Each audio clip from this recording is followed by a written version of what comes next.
Hi everyone, welcome to the wrap-up session of COP. Today we have Alessandro Vitelli and hopefully Chris Leeds is joining us. We've done a test. I'm sure he will pop up again soon. Here he comes.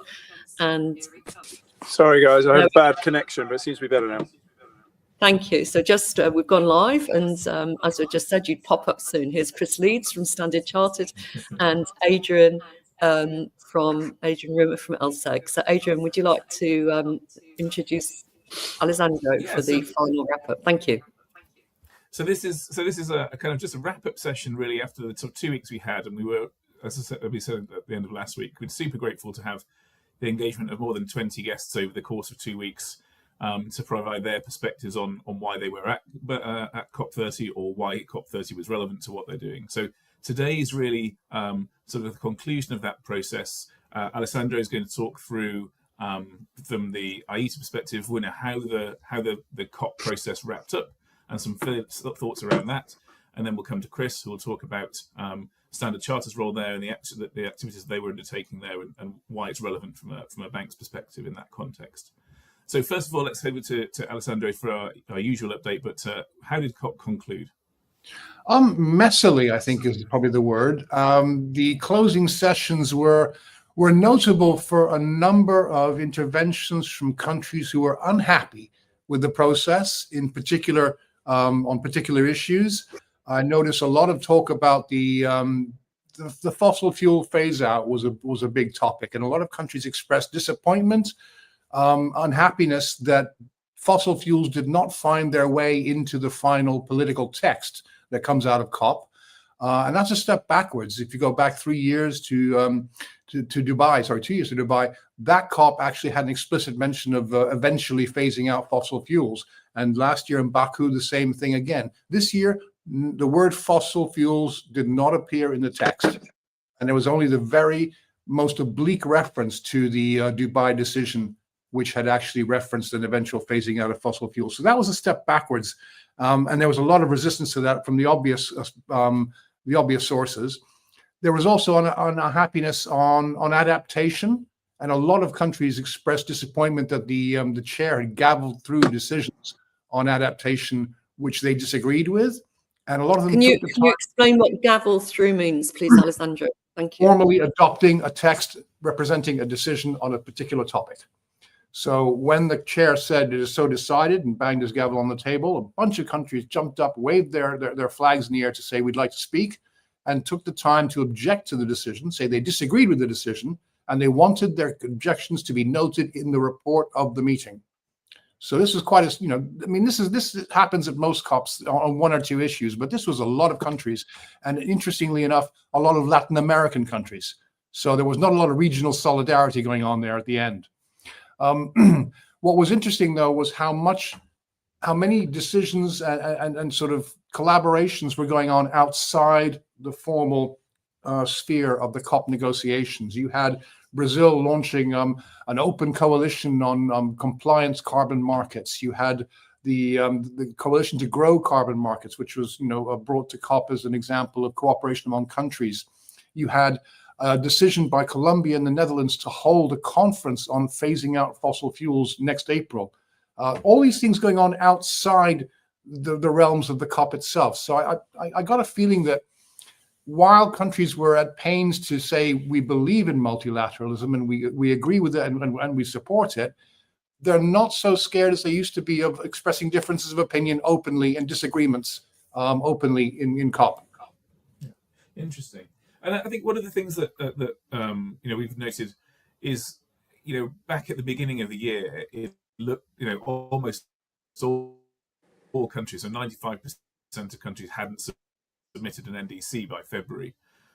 Anytime the COP came around, we had a significant amount more. And if by the time if India, as it is expected, provides its NDC by the end of the year, we'll have 75% of emissions covered by any new, more ambitious NDCs, nationally determined contributions, which is individual countries' Paris commitments. So that I guess is a positive in terms of the process, the underlying Paris Agreement process. I think it is. And if you look through those NDCs, a lot of them the majority of them express a willingness or an interest in using market mechanisms to help them achieve their NDCs. And I think that's another reason why they were keen to table those NDCs and to be part of the conversation about carbon markets as they spring up around the world. So I think that's these NDCs represent national policy first and foremost. Then they represent that country's contribution to the Paris goals. So I think we should look at these in terms of national policy first, and to see what it means for countries around the world when they table those NDCs. I think for sure, and actually the policy gap and the ambition, or the policy and ambition gap, I guess, is a key one. But I just noticed one of my colleagues has published a report today that talks about, where we have seen that sort of ambition. So we'll publish a link to that, but it's essentially talking about the fact that, the EU's originally 2015 target was a 40% reduction for 2030, and then was increased to 55% in 2020. So and similarly, China has been consistent in exceeding its target. So I think there's strong hope that those the policies that can enable those ambitious targets to be met will be put into place. But it's obviously something we need to track closely. Yeah, and it's early days as well. I mean, you think the EU's had this policy in place for more than 20 years now. They've had a chance to measure progress every 5 years or so and to upgrade their targets. We're still seeing countries beginning to do this. So we have to wait and we have to watch. But the good sign is that there's a lot of ambition out there and a lot of intention to use market mechanisms and to have strong policies at home. So this is a positive. I think we should bring in Chris, but I also wanted to mention another initiative, which I thought was really interesting, is this integrated forum on climate change and trade, and sort of opening up to look at how different agreements need to work together. We're not looking at a climate change on its own. How does this work with WTO's rules and developments?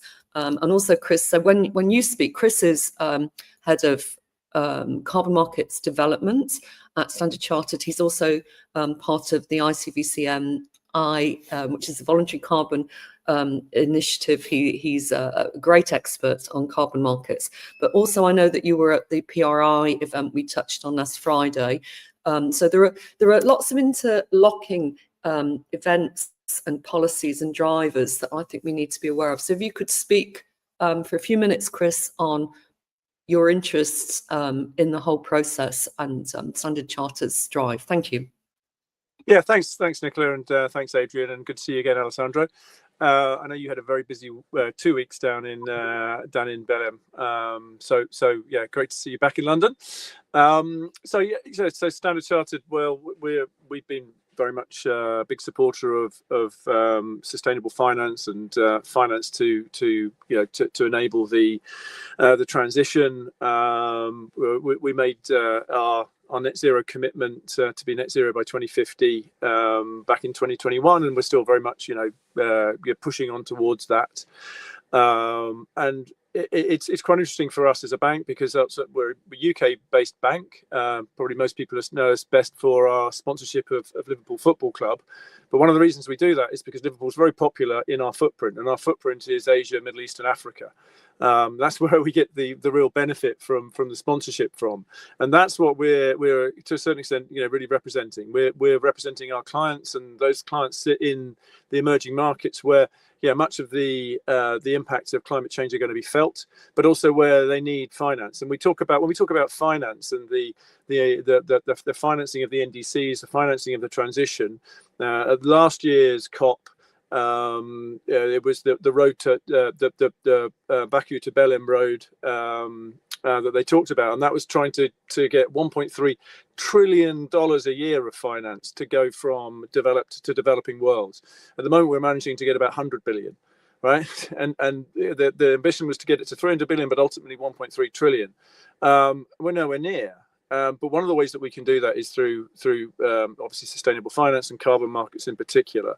So the bank as a whole is looking at the sustainable finance in many different ways, and we've been involved in things like many of the sustainable linked bonds, green bonds that have been developing over the last few years, but we've also innovated. So we're now looking at transition bonds, debt for nature swaps, rhino bonds, all sorts of things, but ultimately also carbon bonds. So bonds and loans that will be paid back by the sale of carbon credits that have been facilitated through the UN process, the so-called Article 6. It's the cooperative mechanisms they talk about, but it's basically a way of getting people to trade their innovations, their reductions of emissions, to benefit one country or another. It's really expensive now in Europe to reduce emissions. Done a lot of the really hard work. UK's closed down its last coal-fired power plant recently, and we hear all about the costs of renewables.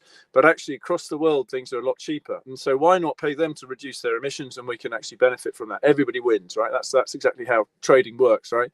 You've got 2 horses, I've got 1 cow. Let's swap. We're both better off, right? That's trade. And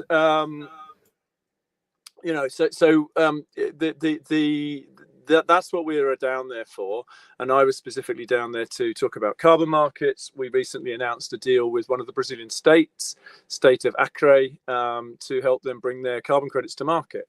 And these are for what we call preservation credits. They're carbon credits that they're there to preserve the rainforest and the natural ecosystem. Really clever thing about what they're doing is they're saying, well, 72% of the benefits are going to go to our local people, right? They're going to guarantee that, and they're going to make sure that happens, right? This is pretty new, and this is one of the concerns that people have had previously about these markets, but this is what we're trying to do, and we're trying to make sure it happens. That's what I do with the ICBCM, the Integrity Council, is to make sure any carbon credits and projects that are developed really are high integrity and really do what they want them to do, that we want them to do. People have always said, well, how do I know that you're going to plant these trees? How do I know that they're really, these renewable, the wind farms or the solar parks in Kenya or Nigeria, or wherever happen to be, are going to be, how do I know they weren't going to be built anyway? How do we know they're going to be additional? So all of these sorts of questions we've been trying to answer, and to make sure that that we get the right answer, and that people can then go, yeah, right, this is something that we should invest in. But this principle has been enshrined in the Paris Agreement, right? This is agreed by 196 countries, right? So the Paris Agreement and the whole UN process is extraordinary because it's done by consensus. Now that means it's really, really, really, really hard to get an agreement, which is what we've seen. And actually, I think sometimes we've got to be realistic about the process, trying to get all of those 190 odd countries, plus or minus, depending on whether certain countries are in or out. We've got to get them, got to get everybody across the line, and that's been proven to be really hard. But certain things have been agreed, right? And these NDCs that we talk about have been agreed. So I think that the process, the COP process itself, should evolve so that it really focuses on getting these NDCs implemented. What are countries doing every year? Make sure they do report. Make sure it's disclosed. Make sure it's public, so that people can see exactly what people are doing to really deliver on their climate commitments. And they are nationally determined contributions. They have committed to make these contributions to support the Paris Agreement, right? And right now it looks like we're going to be way beyond 1.5 degrees, which was the ultimate goal of the Paris Agreement. But let's try and stop it going above 2 or even worse, right? And the UN process has helped bend the curve. It's helped stop emissions going, or effectively the impact of emissions, more likely to be 4 degrees of warming, which would be utterly catastrophic. At 2.5 degrees, it's going to be pretty bad. And I'm sure there's lots of statistics they could all come up with about floodings of New York or Amsterdam or Bangkok and places like that. But this is what we've got to be focusing on. And I think that if we can do that, then I think that's going to be the real impact that COPs can have in the future. Thank you, Chris. So I think people are getting a flavour that there's a lot of drive out there. People, not everything came out of COP that everybody wanted, but that was probably never going to be the case. This is part of the process. There's lots of other things happening. I wanted to thank all the contributors, like Adrian did, through the process. We're not sure what's going to happen with Pop-Up COP after this. If you've got ideas, please message us. Please drop us ideas, what you think would be good. We have some ideas, but we'd like more. We want to thank EBRD for their sponsorship and for also speaking on one of the events. I've been asked by a friend, what could she do? What could a normal Joe Blogs person or a Joanna Blogs person do who has been watching Pop-Up COP? You're not involved in the markets. You're not involved in energy efficiency or clean energy. What could you do? And I think if we just have, I know we've run over, but you can close off if you want to go. Just a couple of minutes on that. I think it could be useful. Adrian, Alessandro, Chris, but really short. What could people do if they want to, go further on things that they've heard here? Thanks. Shall I start? I think one of the things that we've talked about is it's important for politicians to understand that people care about this issue. So I think it's not just about voting in elections. It's actually about engaging with your local council, with your local MP, and really asking what is going on, engaging with the discussion, and showing that this is something that actually citizens do care about and want to see action upon. Because I think unless that happens within the political cycle, then politicians don't know that this is necessarily an area that they want to see people want to see focus on. So that's one area that anybody can get engaged with wherever they're based. That's yours, Alessandro. I think it's personal decisions, personal choices that drives this. If that happens at a wide enough scale, the message begins to filter up both to business and industry, and then finally to government. But it's got to start from us. Thank you, Chris. Educate yourself. Don't just listen to what people are saying about these things. Educate yourself to find out really what's going on. China this year has managed to deploy more than 260 gigawatts of solar power. Now, it may not mean an awful lot to many people. That's massive. That's more than 3 times the amount of power in total that we've got in the UK grid, including nuclear, gas, everything, right? So the transition is happening. And it will cost money, but it won't be as much as you realize. And I think, doing things like, looking at whether you can afford an EV, whether you can go to, renewable electricity, or looking at heat pumps and things like that. They're expensive, I understand that, but there are other ways that you can do stuff around your own home that's going to actually help to accelerate the transition. It's happening. I think we should be positive about that, but learn about what it really means and how you can get involved. Yeah, and what Adrian mentioned, Lord Deben, John Gummer as was, he says, write to your MP every 6 months, your local MP, ask them what they're doing on climate. We can all do that. You don't have to buy an EV, or we're not all going to be able to do that. We're not all going to be spending money on big items, but as Alessandro said, we can all make decisions. We can all think about the interactions. It isn't necessarily as simple as, if my electricity price goes up, or I'm buying this, that's necessarily a bad thing, because it might enable something else to benefit that at the moment perhaps hasn't got a price mark on. So if we, thank you for joining us. Thank you for listening.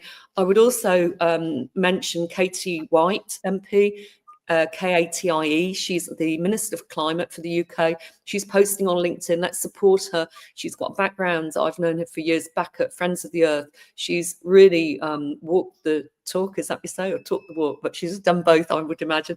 And she's a great person to be representing us in Parliament. So thank you for joining, and you'll hear more soon, and we want to hear from you. Thank you, Alessandro, particularly for all the work you've given. It's been fantastic. Thank you. Pleasure. Thank you, everyone.